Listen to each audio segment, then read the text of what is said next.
ભારતના જે અવકાશયાત્રી હતા શુભાંશુ શુક્લા એ ફાઇનલ રિટર્ન થયા છે 18 દિવસ પછી ઇન્ટરનેશનલ સ્પેસ સ્ટેશનમાં. નોમેડિક વિલેજ એટલે શું કે જ્યાં બહારથી લોકો આવે અને ત્યાં રહી અને કામ કરે. હવે સિક્કિમ છે ત્યાં યાકતેન કરીને એક ગામ છે. તો યાકતેન છે એ એક ફર્સ્ટ ડિજિટલ વિલેજ બન્યું છે, નોમેડિક વિલેજ, કે જ્યાં લોકો બહારથી આવી અને ડિજિટલ જે ટેકનોલોજી છે અથવા તો કહી શકે ડિજિટલ જે પ્રોફેશન છે એમાં કામ કરશે. ટેલિસ્મેન સેબ્રે કરીને એક મિલિટરી એક્સરસાઇઝ આપેલી છે જે ઓસ્ટ્રેલિયામાં થયેલી હતી. હવે આ મિલિટરી એક્સરસાઇઝ ખૂબ મોટી હતી એટલા માટે ખાસ એનો રેફરન્સ આપેલો છે. એક ભારતની મિસાઇલ છે જેનું નામ છે અસ્ત્ર. એ આપણા એક ફાઇટર જેટ છે જેનું નામ છે Su-30 MKI, જે સુખોઈ ફાઇટર જેટ તરીકે ઓળખાય છે. તો સુખોઈથી એને ટેસ્ટ કરેલી છે ફરી વખત.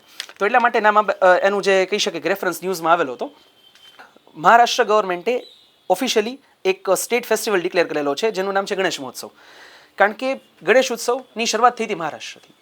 ભારતની નેવીનું એક DSV જેનું ફૂલ ફોર્મ થાય છે ડાઇવિંગ સપોર્ટ વેસલ, જેનું નામ છે નિસ્તાર, એ કમિશન થયું છે. કલા સેતુ કરીને સરકારનો એક ઇનિશિયેટિવ છે. હવે કલા સેતુ છે એ સરકારે ઇનિશિયેટિવ શરૂ કર્યો છે AI ટેકનોલોજી માટે. હવે AI ટેકનોલોજીનો ઉપયોગ કરી અને 3 અલગ અલગ ક્ષેત્રમાં કામ કરવા માટેનો આ સેતુ છે, આ એક ઇનિશિયેટિવ છે. પરખ RS 2025 એ લોકોને ટેસ્ટ કરવા માટેનો આખો ઇનિશિયેટિવ છે. તો એનું ફૂલ ફોર્મ આપેલું જ છે આમાં, performance assessment review and analysis of knowledge four holistic development રાષ્ટ્રીય સર્વેક્ષણ. નમસ્કાર, જુલાઈ મહિનાના કરંટ અફેર્સમાં બધાનું સ્વાગત છે. પહેલાં જૂની પીડીએફમાં 23 નંબર ઉપર આવજો. પરખ RS 2025.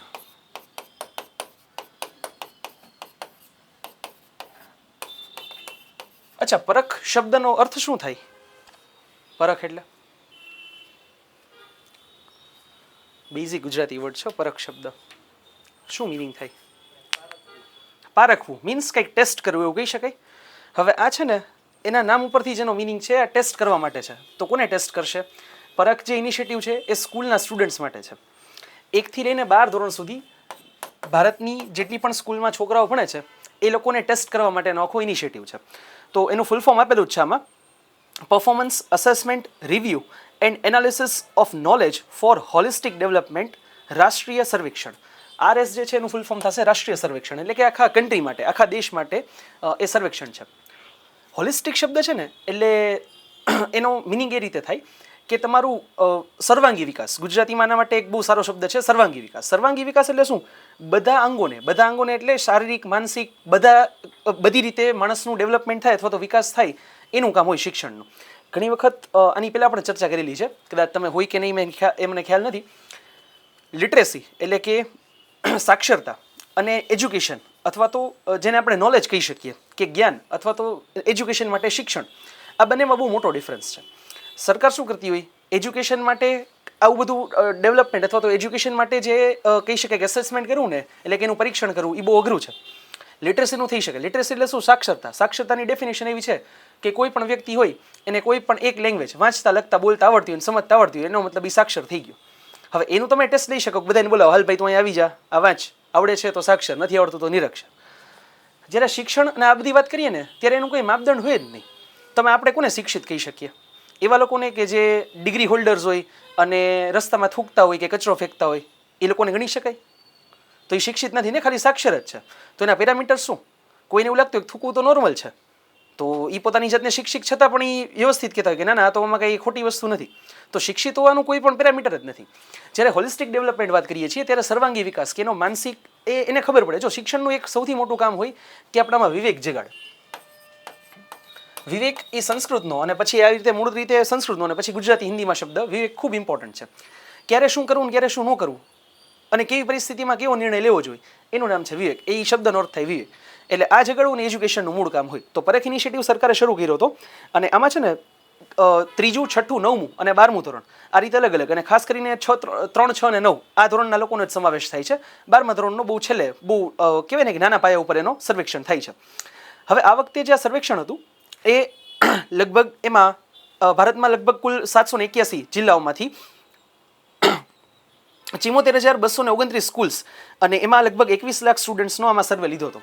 તો ખૂબ મોટી સંખ્યા કહેવાય. તમે વિચાર કરો કે 21 લાખ લોકોનો સર્વે લેવો એટલે ખૂબ મોટું સેમ્પલ સાઇઝ કહેવાય. જ્યારે પણ સર્વે લેવામાં આવે ને ત્યારે એની ખાસ સેમ્પલ સાઇઝ જોવી પડે, તો ખબર પડે કે સર્વે કેટલો એક્યુરેટ છે. જેમ મોટી સેમ્પલ સાઇઝ લ્યો ને એમ એક્યુરેટ સર્વે આવવાના ચાન્સીસ હોય. તો આમાં એક અલગ અલગ કયા કયા સબ્જેક્ટ્સને ઇન્વોલ્વ કરવામાં આવે છે, તો સૌથી પહેલાં લેંગ્વેજ એટલે કે કોઈ પણ ભાષા જે તે સ્ટેટની હોય, એ પછી મેથેમેટિક્સ એટલે કે ગણિત, સાયન્સ, વિજ્ઞાન, સમાજ વિદ્યા અને પર્યાવરણ માટેની જે જાગૃતતા છે, આ બધાને લગતા અમુક ક્વેશ્ચન્સ પૂછે અને એના સ્ટુડન્ટ્સ આન્સર્સ આપવાના હોય. એના આન્સર્સ આપે ને એના ઉપરથી ખબર પડે કે આ જે વિદ્યાર્થી છે પર્ટિક્યુલરલી એ વિદ્યાર્થીનું કહેવાય કે એનું જે હોલિસ્ટિક ડેવલપમેન્ટ અથવા તો સર્વાંગી વિકાસ છે એ કેટલો થયો છે. હવે એમાં થોડાક અમુક ચિંતાજનક નંબર્સ આવેલા છે. જો આ નંબર્સ કંઈ પૂછવાના ચાન્સીસ નથી, પરખનું ફૂલ ફોર્મ પૂછાઈ શકે અથવા તો મેન્સમાં કંઈ બીજું કોઈની ડિટેલ પૂછાઈ શકે. હવે ચિંતાજનક નંબર્સ એટલે છે કે ભારતમાં જે આર્યભટ્ટનો આ બધા જે મહાન ગણિતજ્ઞનો દેશ છે એમાં ગણિતમાં બાળકોનું જે કામ છે એ ખૂબ નબળું છે. ટૂંકમાં બાળકો ગણિતમાં ખૂબ નબળા છે. એમને બેઝિક જે ટેબલ્સ એટલે કે આપણે જેને ઘડિયા કહીએ એ ઘડિયામાં ખૂબ પાછળ છે. એટલે કે બેઝિક જે કેલ્ક્યુલેશન હોય, સરવાળા બાદબાકી ગુણાકાર ભાગાકાર ભાગુ સભા બોર્ડ માસ, એમાં પણ એમ લોકોનું જે કહી શકે કે ભણતર છે ટૂંકમાં એ લોકોનું જે સ્કિલ્સ છે એ ખૂબ ઓછી છે. અને સેમ વસ્તુ લેંગ્વેજમાં પણ છે કે વાંચન ખૂબ ઘટી ગયું છે, એટલે વાંચવામાં તકલીફો થાય છે. તો આ બધી અમુક જે કહી શકે કે રિપોર્ટના અંતે અમુક તારણ આવેલા છે કે આપણને કન્ક્લુઝન મળે કે આ રિપોર્ટ છેલ્લે આ સરકારે સર્વેક્ષણ કર્યું તો છેલ્લે શું મળ્યું, તો એમાં આવી માહિતી મળેલી છે કે આ બધામાં ઇમ્પ્રુવમેન્ટની જરૂર છે. અને ત્રણેય અલગ અલગ ગ્રેડ વાઇઝ કર્યો હતો. ફોર એક્ઝામ્પલ 3જા ધોરણ, 6ઠા ધોરણ અને 9મા ધોરણ આ ત્રણેયના બાળકોને આવરી લીધા હતા. જો આનું કારણ શું છે, જ્યારે ફરી વખત આ સર્વે કરે ત્યારે જે 3જા ધોરણમાં બાળક હશે એ 4થા 5મામાં ક્યારેક 6ઠામાં આવશે ને, તો 3 વર્ષ પછી પાછો જ્યારે પરખનું સર્વેક્ષણ થાય ને ત્યારે ખ્યાલ આવે કે એકચ્યુઅલમાં જે 3જા ધોરણમાં જે ફોર એક્ઝામ્પલ આ વર્ષે 2025 આ વર્ષે જે બાળક 3જા ધોરણમાં હશે એ 2028માં 6ઠા ધોરણમાં આવશે ને. તો આ વર્ષનું જે 2025ના પરખનું સર્વેક્ષણ એમાં 3જા ધોરણનું જે સર્વેક્ષણ હશે એને આપણે 2028ના 6ઠા ધોરણના સર્વેક્ષણ હારે કમ્પેર કરીએ તો ખબર પડે ને કે કામ થયું છે કે નહીં. તો એટલા માટે અમુક બધા ધોરણના સ્ટુડન્ટ્સ એમાં ઇન્વોલ્વ કર્યા છે. તો આપણને ખબર પડે કે 3 વર્ષ પછી આપણે જે આઈડેન્ટિફાઈ કર્યું હતું કે આ પ્રોબ્લેમ છે, આ શેના જેવું થયું કે લેબોરેટરીમાં જાઓ અને ખબર પડી, ડાયગ્નોસ થયું કે આવી કંઈક પ્રોબ્લેમ છે, પણ સોલ્યુશન ઉપર મેઇન કામ કરવું પડે ને. તો અલ્ટિમેટલી એના ઉપરથી ખબર પડે કે આમાં કામ થયું છે કે નહીં. તો આ આખો એક રિપોર્ટ હતો જે સરકાર અલગ અલગ પ્રકારે સર્વેક્ષણ કરે છે. એના પછી 24 નંબર ઉપર અગેન પાછું એન્વાયરમેન્ટને લગતું છે. UNEP United Nations Environment Programme એનો 7મો ફ્રન્ટિયર રિપોર્ટ આવેલો છે. ફ્રન્ટિયર રિપોર્ટ એવું કહે છે કે આખા વિશ્વમાં લગભગ જે ગરમીથી જે લોકોના મૃત્યુ થાય છે એમાં 65થી વધારે જેની એજ હોય એના ગરમીથી થતા મૃત્યુમાં 85% વધારો આવ્યો છે. અને આ જે ડેટા આવ્યો છે એ 1990 પછીનો છે. મીન્સ 1990 પછીથી જે 65 વર્ષથી ઉપરની એજના લોકો છે એમાં ગરમીના કારણે મૃત્યુનું પ્રમાણ મીન્સ હીટ વેવથી મૃત્યુનું પ્રમાણ લગભગ જે પર્સન્ટેજ આપ્યા છે કે યસ 85% જેટલું વધ્યું છે 65થી વધારે એજમાં. અને જો આ જ સિનારીઓ રહ્યો અને વર્લ્ડનું જે ગ્લોબલ એવરેજ ટેમ્પરેચર છે એ જો 2%થી વધ્યું, 2%થી જો ગ્લોબલ એવરેજ ટેમ્પરેચરમાં વધારો થયો તો 2050 સુધીમાં જે આ મૃત્યુઆંક છે એ 350%થી પણ વધી શકે. મીન્સ હજી લગભગ 4 ગણા લોકો એવા થઈ શકે કે જેના મૃત્યુ થાય ગરમીથી. તો એક બહુ મોટી સમસ્યા છે કે ગ્લોબલ વોર્મિંગ જે ઘણી વખત આપણે ચર્ચા કરીએ છીએ વારંવાર કે એક મુદ્દો બનતો જ નથી કે જેની ઉપર ચર્ચા થાય અથવા જેની ઉપર કામ થઈ શકે. એટલા માટે આ બધા ઉપર કામ કરવાની ખૂબ જરૂર છે. પણ આપણે શું થાય છે કે છેલ્લે હરીફરીને રિપોર્ટ સુધી સીમિત થઈ જાય છે, એની ઉપર કંઈ કામ થતું નથી. એ પછી 26 નંબર ઉપર જોજો, કલા સેતુ કરીને સરકારનો એક ઇનિશિયેટિવ છે. હવે કલા સેતુ છે એ સરકારે ઇનિશિયેટિવ શરૂ કર્યો છે એઆઈ ટેકનોલોજી માટે. હવે એઆઈ ટેકનોલોજીનો ઉપયોગ કરી અને 3 અલગ અલગ ક્ષેત્રમાં કામ કરવા માટેનો આ સેતુ છે, આ એક ઇનિશિયેટિવ છે. તો એઆઈ ડ્રીવન સોલ્યુશન છે કે એઆઈનો 3 અલગ અલગ જગ્યાએ ઉપયોગ કરવાનો છે. કઈ જગ્યાએ? તો ટેક્સ્ટ ટુ વિડીયો, પછી ટેક્સ્ટ ટુ ગ્રાફિક અને ટેક્સ્ટ ટુ ઓડિયો. મીન્સ બોલીને આપણે ઘણી બધી ટેકનોલોજીનો ઉપયોગ કરીએ છીએ જેમાં હવે બોલીએ તો ટાઈપ થઈ જાય, તો અથવા તો સર્ચ કરવું હોય તો પણ આપણે કહી શકીએ કે વોઇસનો ઉપયોગ કરીએ છીએ, વોઇસ અસિસ્ટન્સનો. તો આવી રીતે એઆઈ મોડલ બનાવવાની વાત છે કે જેમાં text two video, text two graphic અને ટેક્સ્ટ ટુ ઓડિયોમાં કન્વર્ટ થઈ શકે. મીન્સ ડેટા નવો બની શકે. એક બેઝિક એક્ઝામ્પલ આપું કે વચ્ચે પેલી ઓલી જીબલી કે ગિબલી ઇમેજ ટ્રેન્ડિંગનો જે ટ્રેન્ડ શરૂ થયો હતો, હવે એ હતું શું, આપણે ઇમેજ આપતા હતા તો એ સામે બનાવીને આપતી હતી ને. હવે અત્યારે તમે કોઈ પણ આ જે એઆઈ ટૂલ્સ છે, ખાસ કરીને ચેટ જીપીટી ને ગ્રોક ને આ બધામાં, એમાં શું થશે કે આપણે એને કંઈક આપીએ ને, આપણે એને કંઈક માહિતી આપીએ ને તો એ કંઈક આપણે ઇમેજ બનાવીને આપે. હવે આમાં કામ એવું કરવાનું છે કે આપણે આપણે જે ઓડિયો છે તો ઓડિયોથી ટૂંકમાં ટેક્સ્ટ અથવા તો લખીને અથવા તો કોઈ પણ રીતે એ આપીને આપણે વિડીયો બનાવવાનો અથવા તો સામે ગ્રાફિક અને ટેક્સ્ટ કંઈક ફાઇલ રેડી કરવાનો આમાં આખો ઉદ્દેશ છે. મીન્સ ચેટ જીપીટી જેવું કંઈક મોડલ છે ને એવું બનાવવાની વાત છે. એમાં જે કંઈ પણ લોકો કામ કરતા હોય અથવા તો એવા કોઈ સ્ટાર્ટઅપ હોય તો એને ગવર્મેન્ટ પ્રમોટ કરવા માગે છે. શું કામ? કારણ કે આ બધા જેટલા પણ આપણે એઆઈ ટૂલ્સ ઉપયોગ કરીએ છીએ ત્યારે એમાંથી મોટા ભાગના બહારના છે. ભારતનું એઆઈ ટૂલ એટલું બધું કોઈ એવું છે નહીં ફેમસ કે જેની ઉપર એટલું બધું કામ થયું અથવા તો જે એટલું બધું ફેમસ હોય. તો સરકાર એની ઉપર કામ કરવા માંગે છે કારણ કે ફ્યુચર એઆઈનું છે. તો સાથે સાથે આપણે નહીં ચાલીએ, ભલે આપણા માટે નુકસાનકારક છે, કોઈ સમજતું નથી. જે ઇમેજનો ટ્રેન્ડ હતો ને એમાં ChatGPT પોતાની સેલ્ફને બહુ સારું એવું બેટર બનાવી લીધું. એને કોઈ ઇમેજ આવી હોય તો એને કઈ રીતે બેસ્ટ રીતે એને પરફેક્ટલી બનાવવી એને આવડી ગયું અને આપણે એને ફ્રીમાં શીખડાવી દીધું. તો એ આપણે નથી સમજતા, પણ હવે સરકારની મજબૂરી છે કે જો એની સાથે નહીં ચાલો તો પાછા આપણે આઉટડેટેડ થઈ જશું નોકિયાની જેમ. તો વસ્તુ એ છે કે સાથે પણ ચાલવું જરૂરી છે. એટલે સરકારે કલા સેતુ નામનો ઇનિશિયેટિવ શરૂ કર્યો છે. કદાચ નામ પૂછાઈ શકે અને શેના માટે ઇનિશિયેટિવ શરૂ કર્યો છે એ પણ પૂછાઈ શકે. પછી 27 નંબર ઉપર આપણે આની ચર્ચા ઓલરેડી કરી હતી, ભારત અને નામ્બિયા સંબંધની. કારણ કે પ્રધાનમંત્રી જ્યારે નામ્બિયાની મુલાકાતે ગયા હતા એની ચર્ચા આપણે કરેલી હતી. નામ્બિયા ખાસ 2 વર્ષ પહેલાં ન્યૂઝમાં એટલે હતું કે આપણે ત્યાંથી ચિત્તા મંગાવેલા હતા અને કુનો નેશનલ પાર્કમાં રાખેલા છે મધ્યપ્રદેશમાં. તો એટલા માટે પણ ઇમ્પોર્ટન્ટ છે. આફ્રિકાનો એક બહુ ઇમ્પોર્ટન્ટ દેશ છે, ભારતનો પાર્ટનર છે, કે જે યુરેનિયમ અને લિથિયમ અને ઝિંક આ 3 ખૂબ મોટા પ્રમાણમાં ત્યાં મળે છે, વધુ પ્રમાણમાં.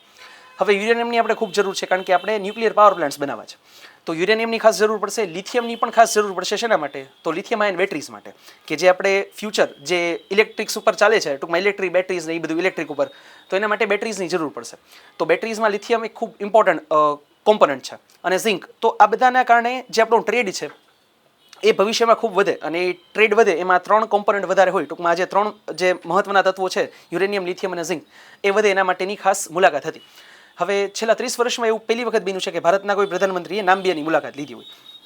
ઘણી વખત પરિસ્થિતિ એવી હોય કે અમુક દેશ ને અમુક જગ્યાઓ એટલી નાની હોય કે ત્યાં લોકોને આપણે એને ઇગ્નોર કરતા હોય. ભાઈ ઠીક, હવે નામ્બિયામાં શું છે? હા, એકચ્યુઅલમાં એવો બધો ઇમ્પોર્ટન્ટ દેશ નથી ને એને આ વાક્ય કહીને આપણે એને ડિસરિસ્પેક્ટ નથી કરતા. પણ ઘણી વખત શું થાય કે એવા નાના દેશો છે ભૂલાઈ જતા હોય.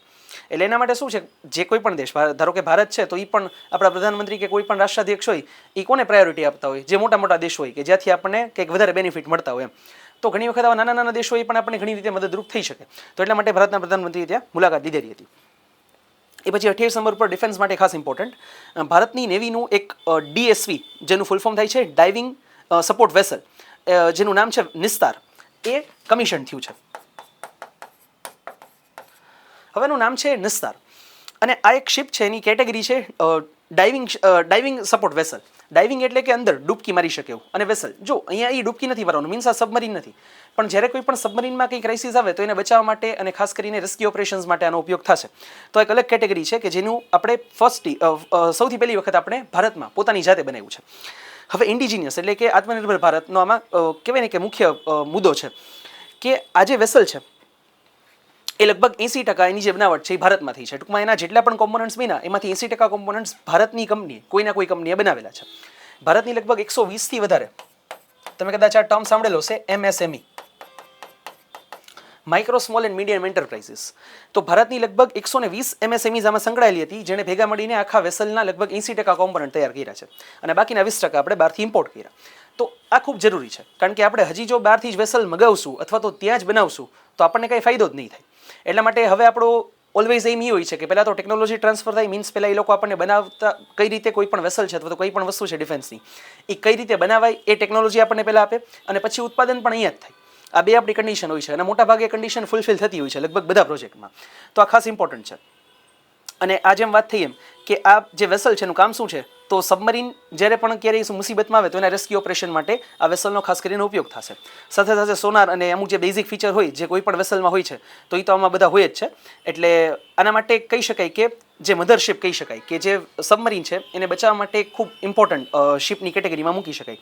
કારણ કે શિપની અલગ અલગ ઘણી બધી કેટેગરીઝ છે જે આપણે ડિફેન્સમાં જે ટેકનોલોજી છે સાયન્સ એન્ડ ટેકમાંથી ભણવાનું શરૂ કરશું તો એમાં આપણે ડિટેલમાં જોશું કે કઈ અલગ ડિફેન્સની ટેકનોલોજી છે જે નેવીમાં એરફોર્સમાં ઉપયોગમાં આવે છે અને કયા વેસલનું ઇમ્પોર્ટન્સ શું હોય છે અથવા તેનો ઉપયોગ શું હોય છે આપણે ડિટેલમાં ત્યારે ભણશું.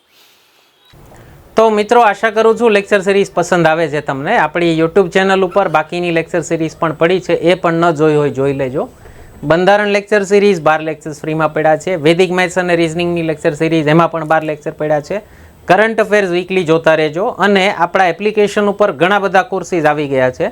બંધારણનો કોર્સ આપણો પડ્યો છે, વૈદિક મેથ્સ અને રિઝનિંગનો કોર્સ છે, ભૂગોળ અને સાયન્સ એન્ડ ટેકનોલોજીનો કોર્સ છે અને કરંટ અફેર્સનો પણ કોર્સ છે. અને કોર્સ આપણે એ રીતે ડિઝાઇન કર્યા છે કે તમને ઓલમોસ્ટ બધી એક્ઝામમાં કામ લાગે. એક જ કોર્સ પરચેઝ કરી લેશો કોઈ પણ એક્ઝામમાં કામ લાગશે.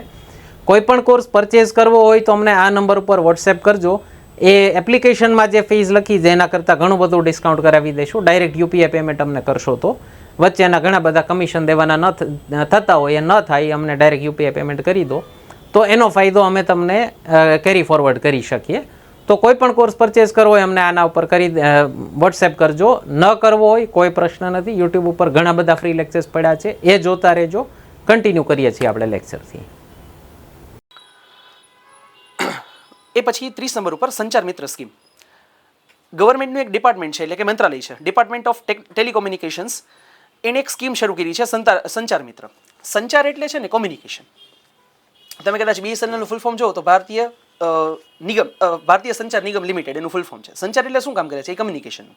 આપણે જે ફોનમાં વાતચીત કરવી છે તો કમ્યુનિકેશનની ફેસિલિટી પ્રોવાઈડ કરે છે. તો સંચાર મિત્ર સ્કીમ શેના માટે શરૂ કરી? કે અત્યારે જે કંઈ પણ આપણે આ ડિજિટલ ફ્રોડ ને બધું થાય છે તો એના માટે અવેરનેસ આવે, એ બધા માટે છે. હવે એના માટે આમાં ખાસ કરીને સ્ટુડન્ટ્સનો એટલે કે બાળકોનો ઉપયોગ થશે કે ટેલિકોમ સેક્ટરમાં અવેરનેસ અને ડિજિટલ લિટરેસી વધે એના માટે. જો ડિજિટલ લિટરેસી, ફાઇનાન્શિયલ લિટરેસી આ બે ખૂબ ઇમ્પોર્ટન્ટ છે. કારણ કે તકલીફ શું થાય છે કે અત્યારે ખાસ કરીને જેમની એજ 18થી ઓછી છે, એટલે કે ખાસ કરીને સ્ટુડન્ટ્સ, એ લોકોની તકલીફ એ છે કે કોઈ પણ રીલ કે કંઈ બીજા માધ્યમથી કંઈ ઇન્ફોર્મેશન આવી હોય ને એ વેરીફાઈ કરતા નથી અને સીધી સાચી માની લે અને એને જ ફેક્ટ માની લે કે આ જ બસ વાસ્તવિકતા છે. એટલે તકલીફ એ છે.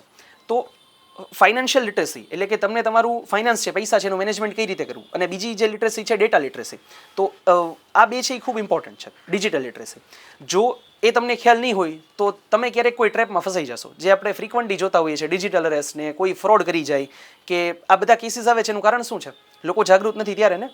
તો સૌથી મોટું કામ એ છે કે જો બાળકો જાગૃત થશે, ટૂંકમાં નવી પેઢી જે યુવા પેઢી છે એ જાગૃત થશે તો આ ક્ષેત્રમાં ખૂબ સારું કામ થઈ શકશે. એટલે સરકારે સ્કીમ લોન્ચ કરી છે, એમાં ડેડિકેટેડલી ટાર્ગેટ કર્યા છે બાળકોને, કે જો કોઈ બાળકો હોય અને એ આમાં ખાસ જાણકારી ધરાવતા હોય અથવા તો એ લોકો ખાસ જેમનું કહી શકીએ કે આમાં યોગદાન હોય તો એવા લોકોને સંચાર મિત્ર તરીકે અલગ કહી શકીએ કે એને કેટેગરી આપવી, એને એક ટેગ આપવો અને એનું થોડુંક પ્રમોશન કરવું. તો શું થાય કે બાળકો કોઈ એવા બાળકોને જોશે તો એમાં શું હોય કે સેમ એજના લોકો હોય ને એના માટે શબ્દ યુઝ થાય ઇંગ્લિશમાં પિયર લર્નિંગ, કે સમાન ગ્રુપના અથવા તો સમાન ઉંમરના લોકો હોય એની પાસેથી તમે થોડાક વધારે ઇઝીલી કનેક્ટ થઈ શકો.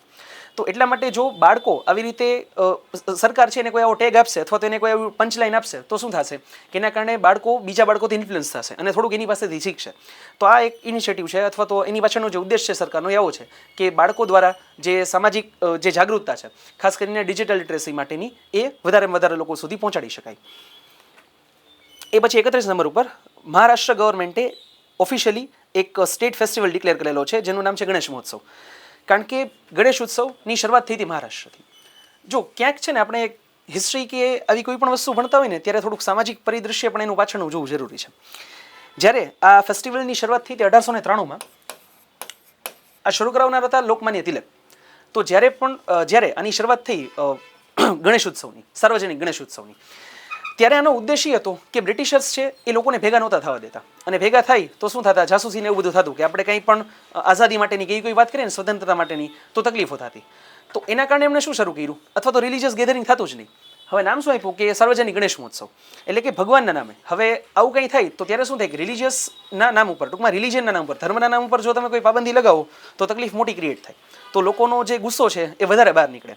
એટલે બ્રિટિશર્સે શું કર્યું કે એમાં કંઈ કહી શકે ફેરફાર ન કર્યા. એટલે શું કર્યું કે એમાં કોઈની પણ જે આપણી જે ધાર્મિક માન્યતા છે એમાં ઠેસ ન પહોંચે એના માટે બ્રિટિશર્સે શું કર્યું કે આમાં કાંઈ આપણે માથાકૂટમાં વચ્ચે ધ્યાન નથી દેવું, ટૂંકમાં આમાં કાંઈ આપણે અડચણ ઊભી નથી કરવી. જો એ કરશું તો લોકો ઓલરેડી જાગૃત થઈ જશે.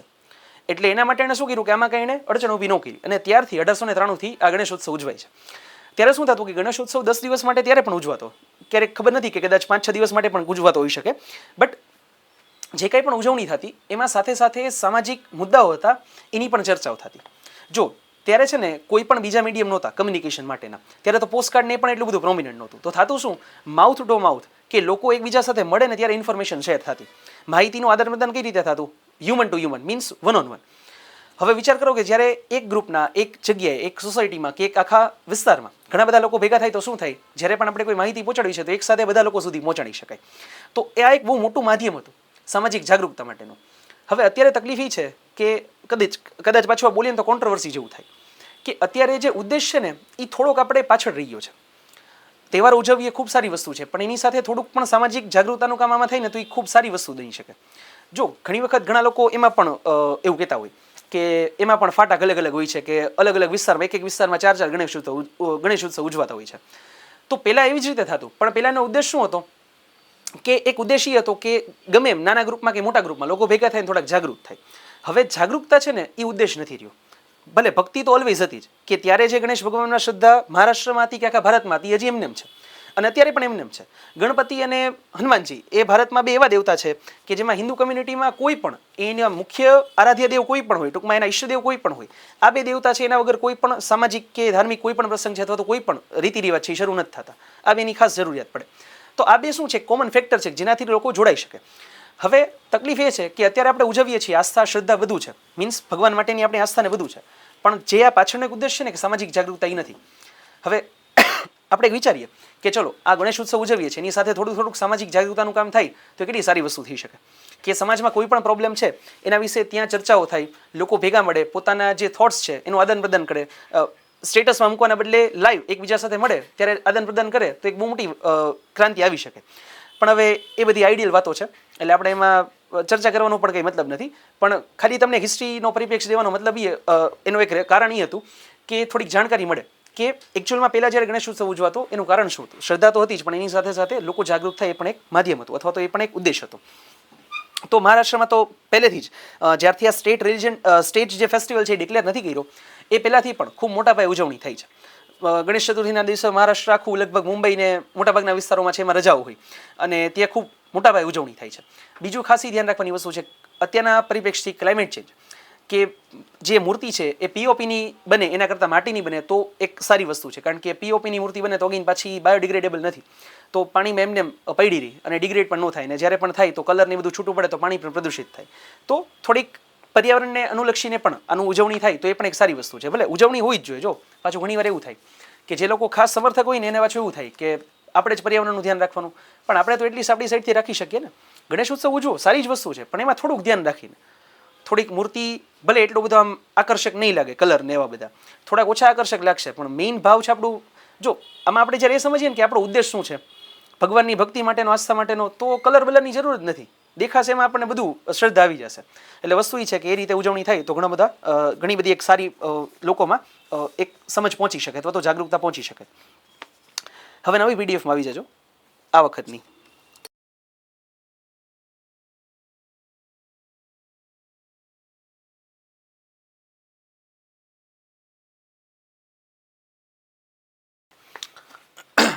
નવી પીડીએફમાં પહેલા નંબર ઉપર આવજો. ભારત સરકારે એક ઇનિશિયેટિવ શરૂ કર્યો છે જેમાં પીએમ ઈ ડ્રાઈવ કરીને સરકારની યોજના છે.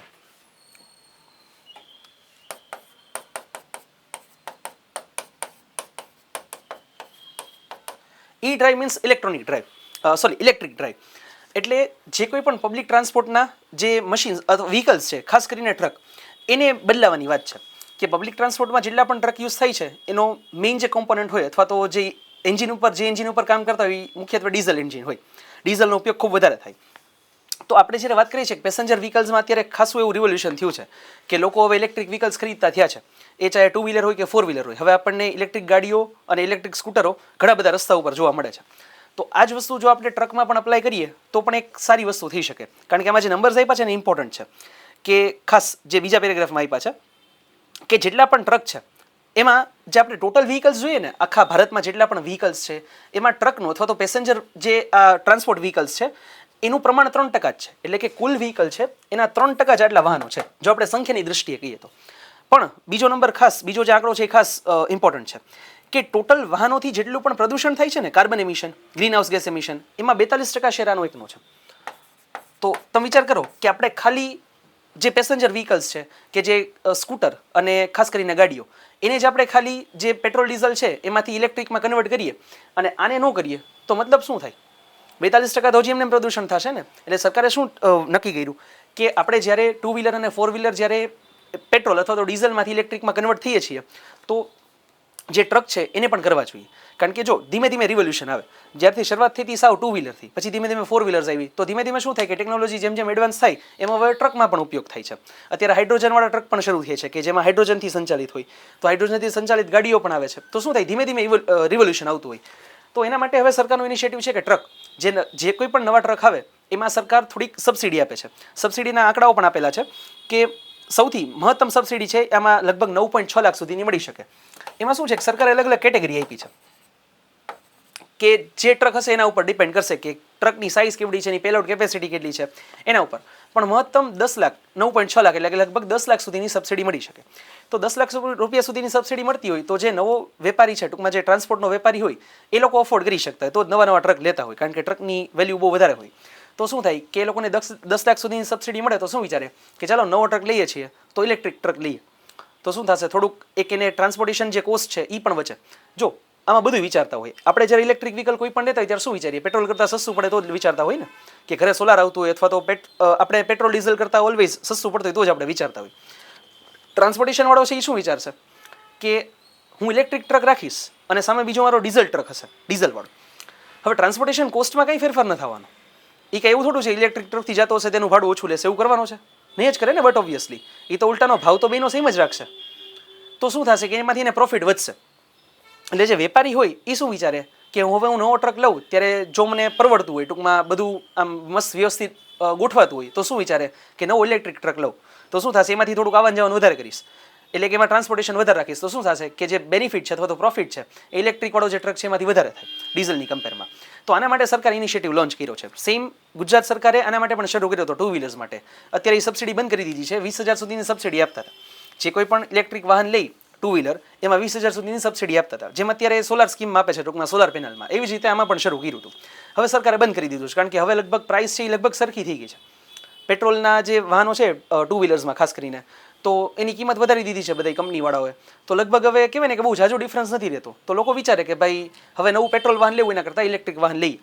તો પહેલાં થોડી કિંમત વધારે હતી, પેટ્રોલની કિંમત ઓલરેડી જેમ હતી એમ જ હતી, પણ જે ઇલેક્ટ્રિક વ્હીકલ છે એની કિંમત વધારે હતી. એની ધીમે ધીમે કિંમત ઘટી. તો લોકોએ શું વિચાર કર્યો કે હવે સબસિડી દેવાની સરકારે વિચાર કર્યો કે જરૂર નથી, લોકો એની મેળે શિફ્ટ થઈ જશે. થોડાક 20-25 હજારનો ફેર હશે તો લોકો એની મેળે જ વિચારશે કે આપણને 20-25 હજાર તો ઘણા ફાયદામાંથી એમાંથી નીકળી જાય પેટ્રોલ ડીઝલના ખર્ચામાંથી. તો એના માટે સરકારે આટલી ઇમ્પોર્ટન્ટ સ્કીમ શરૂ કરી છે. અને સરકારનો ટાર્ગેટ છે કે જે અત્યારનું બજેટ એને ફાળવ્યું છે આ સ્કીમ માટે, સબસિડી માટે, પીએમ ઈ ડ્રાઈવ માટે, એ લગભગ 5600 ટ્રક માટેનું છે કે 5600 ટ્રકને આટલી સબસિડીનો લાભ મળશે. 5600 ટ્રકમાં સંખ્યા બહુ મોટી કહેવાય. ટુ વ્હીલર ને ફોર વ્હીલર નહીં, ટ્રક 5600 એટલે બહુ મોટી સંખ્યા કહેવાય. તો અત્યારે પાયલોટ બેઝ ઉપર, એટલે કે કહેવાય ને કે નાના ધોરણ ઉપર સરકારે નક્કી કર્યું છે કે 5600 ટ્રકને આપણે આવી રીતે સબસિડી આપશું. પછી પણ જો આ સક્સેસફુલ રહીને તો પાછું એક્સટેન્ડ કરે સરકાર. એટલે અત્યારે પ્રાઇમરી ધોરણે આટલું આપેલું છે. એ પછી 3 નંબર ઉપર ખાસ ઇમ્પોર્ટન્ટ છે ડિફેન્સની. અગેન જ્યારે વાત કરતા હોય ત્યારે ભારતની એક મિસાઇલ છે અસ્ત્ર મિસાઇલ.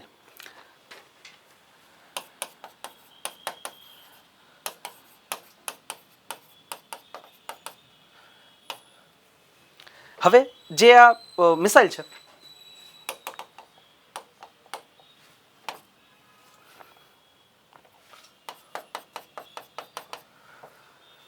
ત્રણ નંબર ઉપર ભારતની ડિફેન્સને લગતા એક ન્યૂઝ છે. એક ભારતની મિસાઇલ છે જેનું નામ છે અસ્ત્ર, અને એનું ફૂલ ફોર્મ થાય છે, ટૂંકમાં એની કેટેગરી છે BVRAAM. 2021 કે 22નું પેપર હતું ત્યારે જીપીએસસીની કે ટૂંકમાં એસટીની એક્ઝામ હતી, એમાં આનું ખાલી ફૂલ ફોર્મ પૂછી લીધું. BVRAAM આનું ફૂલ ફોર્મ શું છે? તો આવી રીતે ઘણી વખત પૂછાઈ જતું હોય. તો આનું ફૂલ ફોર્મ છે જેમ આપેલું જ છે, beyond visual range air to air missile. તો આ જે મિસાઇલ છે ને એની કેટેગરી છે કે આ એર ટુ એર મિસાઇલ છે. આપણે હમણાં જાતથી જે શરૂ કરશું ડિફેન્સમાં એમાં આવશે. મિસાઇલની 4 અલગ અલગ કેટેગરીઝ હોય: surface to air to air, air to surface અને surface to air to surface અને એર ટુ એર. આ 4 અલગ અલગ કેટેગરીઝ હોય. તો આ જે મિસાઇલ છે એ એર ટુ એર કેટેગરીવાળી છે. અને એર ટુ એર કેટેગરીની આપણી પાસે એક જ મિસાઇલ છે, અને એ અસ્ત્ર મિસાઇલ. અસ્ત્ર મિસાઇલની આમાં સ્ટોરી પણ આપેલી છે જે આપણે ભણશું ત્યારે ડિફેન્સમાં, કે એને બનાવવામાં કેટલો ટાઈમ લાગ્યો હતો અને કેટલું એ ક્રિટિકલ કામ હતું અને ખૂબ ડિફિકલ્ટ કામ છે એર ટુ એર મિસાઇલ બનાવી, અને ફાઇનલી આપણે બનાવી લીધી અને એ કમિશન પણ થઈ ગયેલી છે. હવે આમાં ખાલી ન્યૂઝમાં એટલે આવેલું હતું કે આપણા એક ફાઇટર જેટ છે જેનું નામ છે Su-30 MKI, જે સુખોઈ ફાઇટર જેટ તરીકે ઓળખાય છે. તો સુખોઈથી એને ટેસ્ટ કરેલી છે ફરી વખત. તો એટલા માટે નામ એનું જે કહી શકે કે રેફરન્સ ન્યૂઝમાં આવેલો હતો. ઘણી વખત શું થાય કે મિસાઇલ તો ઘણા ટાઈમથી બને છે, ટૂંકમાં બની ગઈ હતી 2 વર્ષ પહેલાં, પણ શું હોય કે ડિફેન્સના કોઈ પણ ન્યૂઝ હોય ને એ ઓલવેઝ કહેવાય ને કે કરંટ અફેર્સમાં પૂછવાના ચાન્સીસ રહે. તો કદાચ કેટેગરી પૂછી લે અથવા તો નામ પૂછી લે, એટલા માટે આવી શકે. અને આનું જે ડેવલપમેન્ટ હતું અસ્ત્ર મિસાઇલનું એ હિન્દુસ્તાન એરોનોટિક્સ લિમિટેડ અને કરેલું હતું. અને એની સાથે બીજી અલગ અલગ 50 પબ્લિક અને પ્રાઇવેટ સેક્ટર્સની કંપની હતી કે જેણે અલગ અલગ કોમ્પોનન્ટ્સ બનાવ્યા હતા. જેમાં આપણે INS નિસ્તારની વાત કરી કે જેમાં અલગ અલગ 120 MSMEs ઇન્વોલ્વ હતી. એવી રીતે આમાં અલગ અલગ ભારતની 50 કંપનીઓ હતી, જે અમુક સરકારી હતી અને અમુક ખાનગી કંપની હતી, જેણે આમાં બહુ મોટો રોલ પ્લે કર્યો હતો બનાવવામાં. એ પછી હા 5 નંબર ઉપર આવજો. એક સંસ્થાનું નામ આપ્યું છે જેની ચર્ચા આપણે ઓલરેડી ત્યારે પણ કરેલી હતી અને સરે પણ રેફરન્સ આપ્યો હતો પેલા બ્લેક બોક્સ વિશેની માહિતીમાં. Aircraft accident investigation bureau.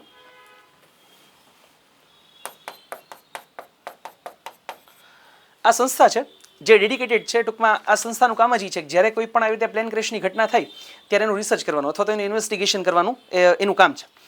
હવે આનો પ્રાઇમરી રિપોર્ટ આવેલો હતો અને પ્રાઇમરી રિપોર્ટમાં એવું આવ્યું હતું, તમે કદાચ ત્યારે ન્યૂઝમાં પણ બહુ વાયરલ થયું હતું કારણ કે એ શંકાસ્પદ બહુ લાગ્યું કે પ્રાથમિક જે બ્લેક બોક્સની માહિતી મળી એના ઉપરથી એવું લાગ્યું કે જે બે પાયલોટ વચ્ચેનું કમ્યુનિકેશન હતું એમાં એવું આવ્યું કે જે ફ્યુલ સ્વિચ છે એ બંધ થઈ ગઈ હતી. ફ્યુલ સ્વિચ એટલે કે ફ્યુલ મળતું બંધ થાય. હવે કોઈ પણ વ્હીકલ હોય એને એન્જિન મળતું બંધ થાય તો એ વ્હીકલ બંધ જ થાય ને. સ્કૂટર હોય તો શું થાય? ઊભું રહી જાય. સ્કૂટરમાં વાંધો ન આવે, પ્લેનમાં થાય તો ક્રેશ થવાનું જ છે. પણ કોઈને સમજાતું નથી કે પાયલોટને એ ખબર જ હોય કે ફ્યુલ સ્વિચ કોઈ દિવસ ભૂલથી બંધ કરે જ નહીં, અને કરે તો એટલો ટાઈમ પણ હોય ને કે ચાલુ કરી શકે. હવે આપણે એની ટેકનિકલ માહિતી નથી ખબર, પણ વસ્તુ એ થઈ કે ફ્યુલ સ્વિચ પહેલાં તો બે પાયલોટ હતા, એક મેઇન પાયલોટ અને કો પાયલોટ.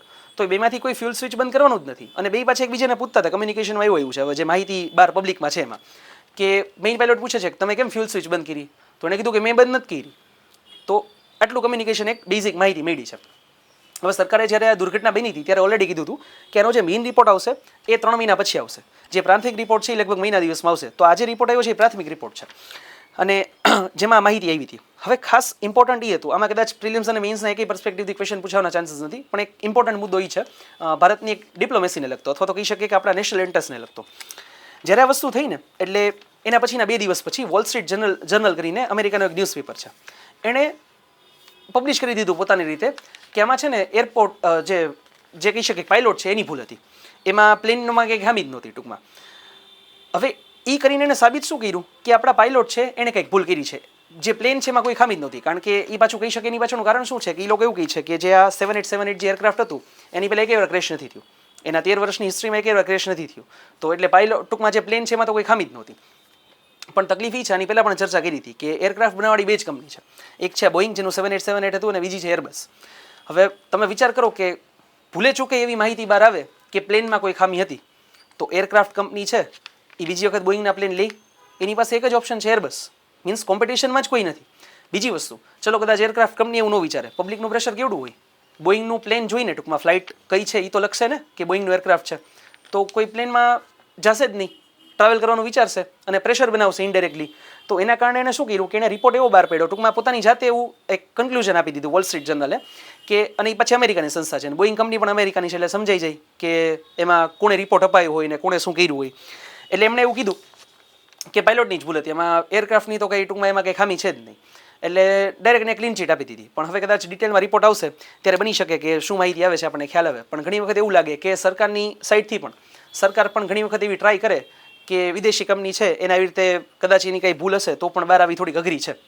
કારણ કે જો એવું ડિક્લેર કરી દઈએ ને તો જો ઘણી વખત શું હોય ખબર છે, પબ્લિકનો ટ્રસ્ટ જ્યાંથી જતો રહી ને એ બહુ ડિફિકલ્ટ વસ્તુ થાય સરકાર માટે. કે જો કોઈ પણ વખત લોકોનો ટ્રસ્ટ કોઈ પણ જગ્યાએથી, એ સરકારની સંસ્થા હોય કે પ્રાઇવેટ સંસ્થા હોય, એ જતો રહે ને તો બહુ તકલીફવાળી વસ્તુ થાય. એટલા માટે જ ઘણી બધી વસ્તુ છે ને સરકાર ઇન્ટેન્શનલી બહાર ન પાડે. એને બધી ખબર હોય કોની ભૂલ છે શું ભૂલ છે છતાં પણ બહાર ન પડે. શું કામ? કારણ કે પબ્લિકનો જો ટ્રસ્ટ જતો રહે ને તો એનાર્કી એટલે કે અરાજકતા ફેલાઈ જાય આખા સમાજમાં. એટલા માટે ઘણી વખત એવી ટ્રાય કરે કે આમાં એવું નથી કે અમેરિકાને બચાવવું છે કે આપણે એને આમ સપોર્ટ દેવો છે, એવું કંઈ નથી. પણ આવું કરવાથી ઘણી વખત આવી પરિસ્થિતિ પણ થઈ શકતી હોય. એટલે કદાચ ચાન્સીસ છે કે આપણને વાસ્તવિક ક્યારેક કદાચ બહાર ન પણ આવે. આપણે કાંઈ વસ્તુ ક્લેમ નથી કરતા અને કોઈ કોન્ટ્રોવર્સી નથી કરતા. આ એક ખાસ જાણકારી છે. ચલો એના પછી 7 નંબર ઉપર ઇમ્પોર્ટન્ટ છે પાછું, જે એલોન મસ્ક છે એની એક કંપની છે સ્ટારલિંક, જે સેટેલાઇટ સર્વિસ પ્રોવાઈડ કરે છે. આની ચર્ચા આપણે લાસ્ટ વીકમાં કે એના પહેલાંના વીકમાં કરી હતી કે એના લગભગ 500 જેટલા સેટેલાઇટ હતા એ ક્લાઇમેટ ચેન્જના કારણે ફેલ થઈ ગયા હતા, સોલાર હીટના કારણે, સોલાર ફ્લેરના કારણે. અને એનો ટાર્ગેટ છે કે 42,000 સેટેલાઇટ મૂકવા, જે અર્થની ઓર્બિટ છે, પૃથ્વીની ઓર્બિટ છે, ભ્રમણ કક્ષા છે એમાં. હવે જ્યારથી ડોનાલ્ડ ટ્રમ્પ પ્રેસિડેન્ટ બન્યા ને એ પછી એલોન મસ્કને ઇન્ડિયામાં એન્ટ્રી મળી. કારણ કે એલોન મસ્કે બહુ મોટા ફાયદા કરાવ્યા હતા. ટૂંકમાં ટ્રમ્પ જીતો એમાં બહુ મોટો રોલ છે એલોન મસ્કનો.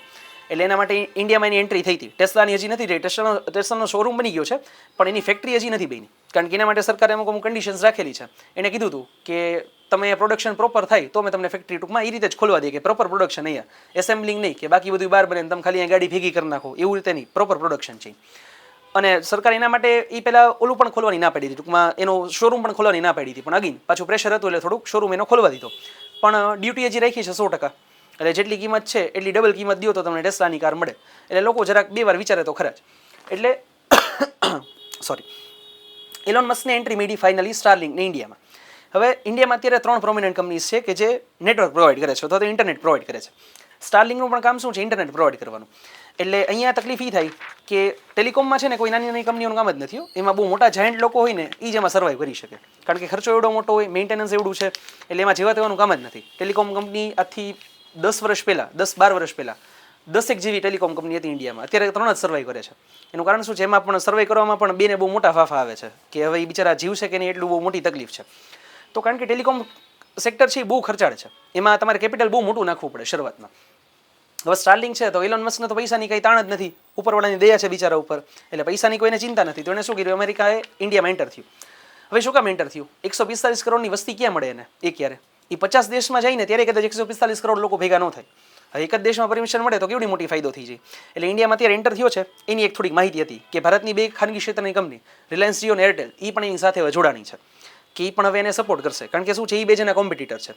હવે એની સાથે જ કોમ્પિટિશનમાં ઉતરે તો એને ખબર છે કે મુકેશ કાકા એને જીવવા ન દે અહીંયા ભારતમાં, તો શું કર્યું કે એની સાથે ટાઈપ કરી દીધું. અને બે માટે એવું છે ને સામસામે કે 2 એકબીજાના કોમ્પિટિટર છે, તો શું વિચાર્યું કે 2 સાથે મળીને થોડુંક ડેવલપમેન્ટ કરીએ. એટલે એ બેનને પણ કંપની છે એનામાં સપોર્ટમાં ખાસ કરીને આપશે. એ પછી 9 નંબર ઉપર ટેલિસ્મેન સેબ્રે કરીને એક મિલિટરી એક્સરસાઇઝ આપેલી છે જે ઓસ્ટ્રેલિયામાં થયેલી હતી. હવે આ મિલિટરી એક્સરસાઇઝ ખૂબ મોટી હતી એટલા માટે ખાસ એનો રેફરન્સ આપેલો છે, કારણ કે ભારતના પર્સપેક્ટિવથી એટલી બધી ઇમ્પોર્ટન્ટ નથી. આ મિલિટરી એક્સરસાઇઝ એટલી બધી મોટી હતી કે એમાં લગભગ 19 દેશના 35,000 સોલ્જર્સ ભેગા થયા હતા. જો બે દેશો વચ્ચે અથવા તો 2 થી વધારે દેશો વચ્ચે મિલિટરી એક્સરસાઇઝ કન્ટિન્યુઅસલી શરૂ જ હોય. આખા વર્લ્ડમાં તમે ક્યારેય પણ જુઓ તો એરફોર્સ, નેવી, આર્મી આ ત્રણેયની કોઈ પણ જે દેશને જેની સાથે ભળતું હોય ને, ટૂંકમાં જેની સાથે સારા સંબંધ હોય, ત્યાં મિલિટરી એક્સરસાઇઝ સતત શરૂ હોય. પણ આ એક જે એક્સરસાઇઝ છે ટેલિસ્મેન સેબ્રે, એ ખૂબ મોટા પાયા ઉપર થઈ છે. 19 જ દેશ છે છતાં પણ એના 35,000થી વધુ સોલ્જર્સ આમાં ભેગા થાય છે. ભારત પણ આનું મેમ્બર છે.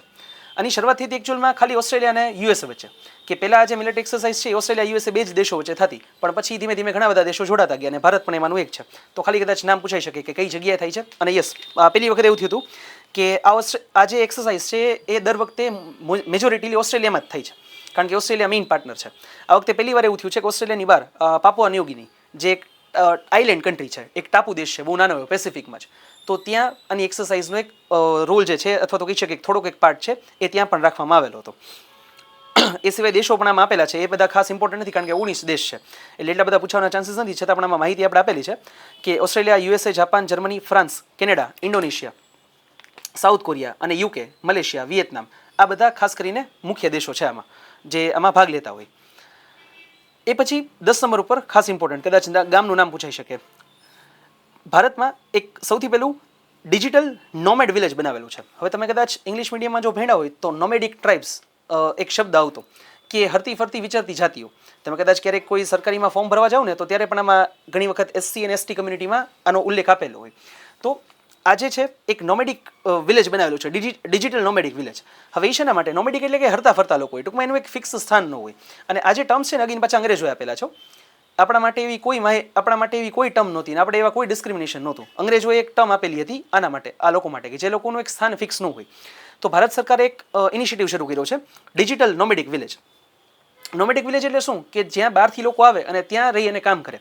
હવે સિક્કિમ છે, ત્યાં યાકતેન કરીને એક ગામ છે, તો યાકતેન છે એ એક ફર્સ્ટ ડિજિટલ વિલેજ બન્યું છે, નોમેડિક વિલેજ, કે જ્યાં લોકો બહારથી આવી અને ડિજિટલ જે ટેકનોલોજી છે અથવા તો કહી શકીએ ડિજિટલ જે પ્રોફેશન છે એમાં કામ કરશે. મીન્સ AI અથવા તો જે આપણે વર્ક ફ્રોમ હોમ થઈ શકે એવા ખાસ કરીને જે આઈટીના જે ક્ષેત્રના કામ છે એ થઈ શકે એના માટેનું આ સરકારનું ઇનિશિયેટિવ છે. અને આ જે યોજના છે એ ખાસ ખાલી હિમાલયન રિજિયન છે અથવા તો હિમાલયનો વિસ્તાર છે એના માટે જ છે, કે હિમાલયના ક્ષેત્રમાં આવા ગામ અથવા તો આવા ખાસ કરીને ટાઉન્સ ડેવલપ થાય અને જ્યાં લોકો આવી રીતે આવી અને કામ કરી શકે. ટૂંકમાં વર્ક ફ્રોમ હોમ, ત્યાં કોઈ નવી કંપની નથી બનાવવાની કારણ કે એ બનાવવી પોસિબલ નથી, તો ત્યાંથી લોકો કામ કરી શકે એના માટે અમુક સ્પોર્ટ્સ પ્રોવાઈડ કરવાનું કામ છે. જો હવે એનું પણ એક પાછળનું કારણ છે. તમે વિચાર કરો કે સિક્કિમ અથવા તો હિમાલયના જે કાંઈ પણ વિસ્તારો છે, આસામ, અરુણાચલ પ્રદેશ, ત્યાંથી કોઈ વ્યક્તિને મુંબઈ, પુણે કે આવી કોઈ જગ્યાએ જવું હોય આઈટી માટે તો કેટલું બધું ડિફિકલ્ટ થાય. તો ત્યાં કોઈક એવા સ્પોર્ટ્સ સરકાર બનાવે કે જે ઇન્ટરનેટને બધી ફેસિલિટીઝ વ્યવસ્થિત પ્રોવાઈડ થતી હોય, તો શું કરે કે એ લોકો ત્યાં જઈને જ કામ કરે અને ટૂંકમાં વર્ક ફ્રોમ હોમ જ કરવાનું છે, તો એ લોકોને બહાર જવાની જરૂર નથી. તો આ એક ઉદ્દેશ છે કે જેનાથી કહેવાય ને કે લોકોનું જે સ્થાનાંતરણ છે એ અટકે, કારણ કે ગ્રામ્ય વિસ્તારો ખાલી થાય છે એનું સૌથી મોટું કારણ શું હોય કે લોકોને ઓપોર્ચ્યુનિટીઝ જોતી છે. એટલે શું થાય કે લોકો શહેરોમાં જાય. તો એ અટકે એના માટેનો સરકારનો ખાસ આ પ્લાન છે કે હિમાલયન ક્ષેત્ર જે છે ત્યાંના લોકો ખાસ દૂર ન જાય અને એના માટે ત્યાં નજીકમાં જ એવી વ્યવસ્થા મળી રહી કે જ્યાંથી લોકો વર્ક ફ્રોમ હોમ કરી શકે. તો એના માટેનો આ ઇનિશિયેટિવ છે.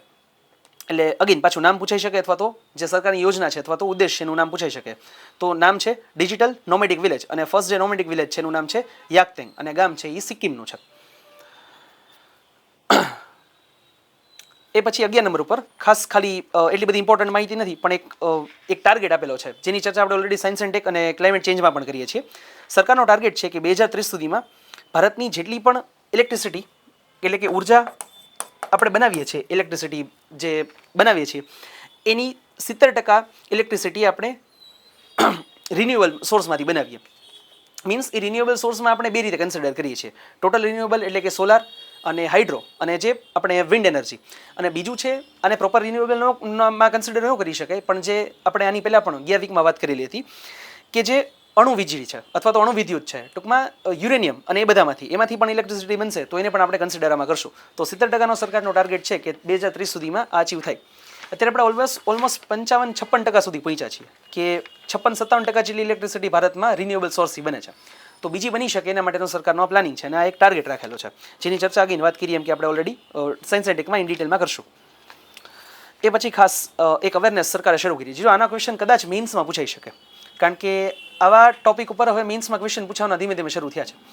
હવે તમે કદાચ ન્યૂઝપેપરમાં અને સોશિયલ મીડિયામાં પણ વાંચ્યું હશે અને સાંભળેલું હશે કે હેલ્થ મિનિસ્ટ્રી છે એણે એક સ્નેક ન્યુટ્રિશન અવેરનેસ કેમ્પેઇન શરૂ કર્યું છે કે કોઈ પણ જે ફાસ્ટ ફૂડ છે એમાં શુગર એટલે કે ખાંડ અને ઓઇલ એટલે કે પામ ઓઇલ ખાસ કરીને હોય છે તો તેલ આ બંનેનું પ્રમાણ કેટલું છે ને એ જાગૃતતા આવે લોકોમાં એના માટે આ ઇનિશિયેટિવ શરૂ કર્યો છે. કદાચ સરકાર હજી એમાં થોડીક મોડી છે. આ ઇનિશિયેટિવ શરૂ કરવાનો તો આજથી હજી 5-7 વર્ષ પહેલાં. હવે શું છે કે આપણે છે ને હ્યુમન બિંગ્સ આપણે માણસો એવા છીએ કે આપણને ટેવ કોઈ પણ વસ્તુની પડે ને એ કાઢવી બહુ અઘરી છે.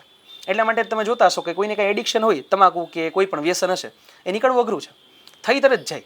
એડિક્શન શરૂ થાય ને એમાં વાર ન લાગે, બંધ કરાવવામાં બહુ તકલીફ થાય કારણ કે આપણું બોડી છે ને આદત પડી ગઈ હોય અને આદત પડી ગઈ હોય ને એટલે ઘણી વખત આપણે ગુજરાતીમાં શબ્દ યુઝ કરતા હોય ચા ન પીને તો ખોટો ન ચડે. એટલે ચા ન પીને તો મગજમાં આમ કામ શરૂ ન થાય. એ શું કામ?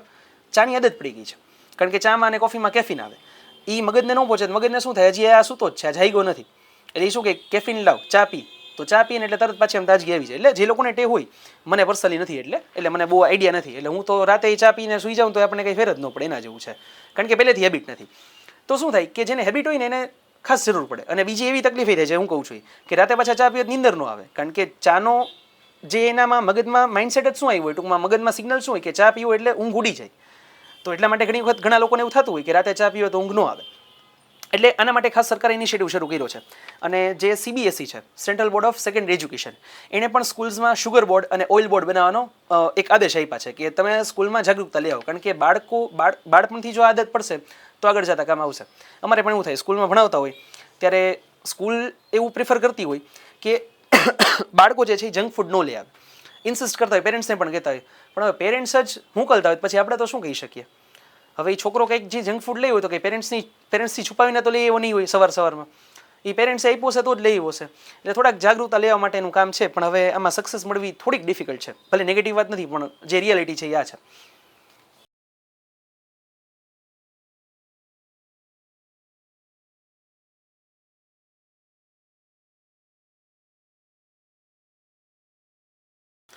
તો મેઇન્સમાં આમાં ક્વેશ્ચન એ રીતે પૂછાઈ શકે કે સરકારનો જે ઉદ્દેશ છે એમાં હજી વધુ સારું કામ કઈ રીતે થઈ શકે અથવા તો સરકારે ઉદ્દેશ શા માટે શરૂ કર્યો છે. આવા બધા સબ્જેક્ટિવ ક્વેશ્ચન પૂછાઈ શકે મેઇન્સમાં. બાકી પ્રિલિમ્સમાં પૂછાવાના લગભગ ચાન્સીસ છે જ નહીં 100% નથી. એ પછી 13 નંબર ઉપર આવજો. અગેન પાછા ડિફેન્સને લગતા ન્યૂઝ છે. આપણું એક એરક્રાફ્ટ છે LCA Tejas light combat aircraft. એના માટે આપણે એન્જિન બનાવીએ છીએ એ આપણે USA પાસેથી લઈએ છીએ. એન્જિનની આની પહેલાં પણ ચર્ચા થયેલી છે કે જેટ એન્જિન છે એ ભારત હજી બનાવી નથી શક્યું કારણ કે 4 દેશ જ વર્લ્ડમાં એવા છે કે જે જેટ એન્જિન બનાવી શક્યા છે. તો એરક્રાફ્ટ આપણે ભારતમાં બનાવીએ છીએ. ભારતનું પોતાનું છે ઇન્ડિજિનિયસ એરક્રાફ્ટ તેજસ પણ એનું એન્જિન છે એ બહારથી આવે છે. હવે તકલીફ સૌથી મોટી આ છે કે એન્જિનમાં કદાચ ચાન્સીસ છે એ લોકો ધારે ને ત્યારે પોતાની રીતે અમુક કોડ એવા રાખ્યા હોય તો એ ઓપરેટ ન થઈ શકે. એનું એક્ઝામ્પલ આપણે આની પહેલાં પણ જોયું હતું. F-35 બિચારું લગભગ મહિના ઉપરથી સલવાનું છે કેરેલામાં થિરુવનંતપુરમમાં તો ઉપડતું જ નથી. હવે વિચારે છે કે એના કટકા કરીને લઈ જવા, ટૂંકમાં ડિસેમ્બલ કરીને એને લઈ જવા ક્યાંક બહાર, કારણ કે ત્યાંથી પણ લોકેડ માર્ટિનમાંથી માણસોને બોલાવ્યા તો પણ રિપેર નથી થતું ટેકનિશિયનને. એટલે ભલે એમાં અમેરિકાએ કંઈ કર્યું એવો ચાન્સીસ નથી, કારણ કે એ યુકેનું પ્લેન છે. એટલે યુકે ને યુએસએ શું છે, મામા માસીના ભાઈ બેન થાય, એટલે એમાં એ લોકો માથાકૂટ એવી કંઈ કરે નહીં જનરલી. ક્યારેક બાજવાનું થતું હોય, મામા માસીમાં થાય ને, એટલે ક્યારેક થતું હોય પાછું, બટ જનરલી એવું ટ્રાય ન કરે. તકલીફ એ જ છે કે જો આપણે એન્જિન બહારથી લઈએ છીએ તો ક્યારેક કદાચ એણે એવું કંઈ રાખ્યું હોય ને પોતાની સાઈડથી કંઈક ઓપરેટ કરે અથવા તો કંઈ પણ એમાં ડિસ્ટર્બન્સ ક્રિએટ કરી શકે તો તકલીફ થાય. એટલા માટે 100% ઇન્ડિજિનિયસ આપણે પ્રોડક્ટ્સ બનાવીએ આપણી પ્રાથમિકતા છે, પ્રાયોરિટી જ છે. પણ હવે એન્જિન બન્યું નથી તો કાંઈ એવું તો ન કરે ને કે પ્લેન જ નથી બનાવવું. શું વિચારે કે ભાઈ જેટલું પ્લેન બને છે એ તો પહેલાં એ બનાવો, એન્જિન ભલે બહારથી મગાવીએ. ઓલું તો શું કરવું પડે, ડાયરેક્ટ કાં તો સીધા પ્લેન જ બહારથી મગાવવા પડે, જે આપણે વર્ષોથી મગાવીએ છીએ. રાફેલને જેટલા પણ એરક્રાફ્ટ છે એ શું છે, આપણે બહારથી ડાયરેક્ટ મગાવ્યા છે. તો એટલા માટે એન્જિન છે આપણે ભારત જે છે એ બહારથી મગાવે છે. તો એનું નામ આપેલું છે GE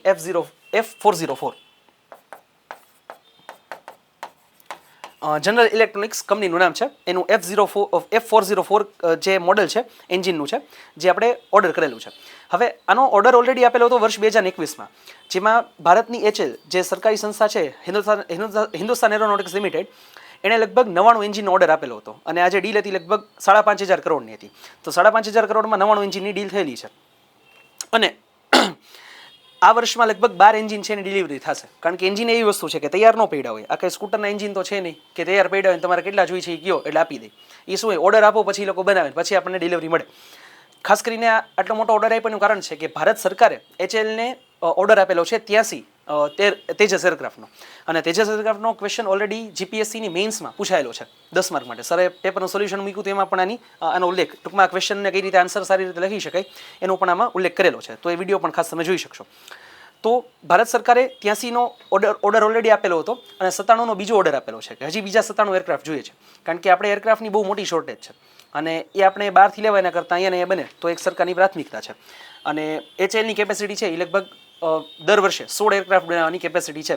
એટલે જો ફૂલ્લી એ ઓપરેશનલ હોય અને એ થઈ જાય તો 16 એરક્રાફ્ટ દર વર્ષે બની શકે અને એ શક્ય પણ છે અને એની ઉપર કામ પણ શરૂ છે. તો ભવિષ્યમાં ભારતમાં આપણને ભારતની એરફોર્સમાં ભારતના વધારે એરક્રાફ્ટ, ટૂંકમાં ભારતમાં બનેલા એરક્રાફ્ટની સંખ્યા વધારે જોવા મળશે. એ પછી 14 નંબર ઉપર આની ચર્ચા આપણે એની પહેલાં થયેલી છે, labour force participation and employment trends. આ સરકાર એક સર્વે કરે છે કે એના ઉપરથી ખબર પડે કે ભારતમાં બેરોજગારી દર કેટલો છે. તમે ઘણી વખત ન્યૂઝપેપરમાં વાંચશો ને કે ભારતમાં બેરોજગારી દર આટલો છે, ટૂંકમાં ભારતમાં આટલા લોકો બેરોજગાર છે, એટલા ટકા લોકો, એનો આ સર્વે ઉપરથી ખબર પડતી હોય. તો અત્યારની જે પરિસ્થિતિ છે એ જોતા આમાં સર્વેમાં જે નંબર આપેલો છે કે ભારતમાં લગભગ 5.6% લોકો બેરોજગાર છે. ટૂંકમાં બેરોજગારી દર ભારતમાં 5.6% છે અને એમાં પણ ગ્રામ્ય અને શહેરી અલગ અલગ આવતું હોય છે. તો આખા અમુક અલગ અલગ ફેક્ટ્સ આપેલા છે, પણ મુખ્ય જે માહિતી છે એ મેં તમને આપી દીધી. અને આ સર્વેમાં સરકારે સેમ્પલ સાઇઝ લીધી લગભગ 3,80,000 લોકોની. એટલે જો સેમ્પલ સાઇઝ વધારે સરકાર લઈ શકે પણ એ બહુ ડિફિકલ્ટ છે. તમે સમજો, સેમ્પલ સાઇઝ જ્યારે પણ કોઈ પણ આવો સર્વે થતો હોય ને ત્યારે પર્સનલી ત્યાં જઈને સર્વે લેવો પડે.